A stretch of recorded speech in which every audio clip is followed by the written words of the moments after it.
முதலமைச்சர் செல்வி ஜெயலலிதா பூரண உடல்நலம் பெற வேண்டி தமிழகம் முழுவதும் உள்ள திருக்கோயில்களில் தொடர்ந்து சிறப்பு வழிபாடுகள் நடைபெற்று வருகின்றன. அஇஅதிமுகவினர் மட்டுமின்றி பெருந்திரளான பொதுமக்களும் மனமுருக பிரார்த்தனை நடத்தி வருகின்றனர். மதுரை மாநகர் மாவட்ட அஇஅதிமுக சார்பில் அனுப்பானடி ஸ்ரீதேவி கருமாரியம்மன் கோயிலில் பால், சந்தனம் உள்ளிட்டவற்றை கொண்டு சிறப்பு அபிஷேகங்கள் நடைபெற்றன.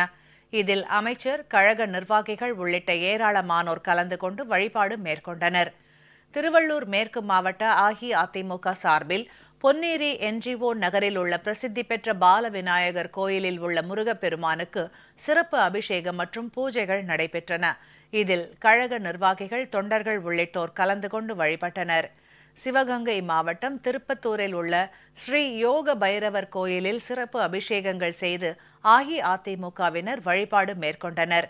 தூத்துக்குடி மாவட்டம் கோவில்பட்டி ஒன்றிய அஇஅதிமுக சார்பில் மங்கள விநாயகர் கோயிலில் சிறப்பு அபிஷேகம் மற்றும் பூஜைகள் நடைபெற்றன. இதில் கழக நிர்வாகிகள், தொண்டர்கள் உள்ளிட்ட ஏராளமானோர் கலந்து கொண்டனர். புதுச்சேரி மாநிலம் நெல்லித்தோப்பு பகுதியில் உள்ள சக்தி மாரியம்மன் கோயிலில் முதலமைச்சர் பூரண நலம் பெற வேண்டி சிறப்பு வழிபாடு நடைபெற்றது.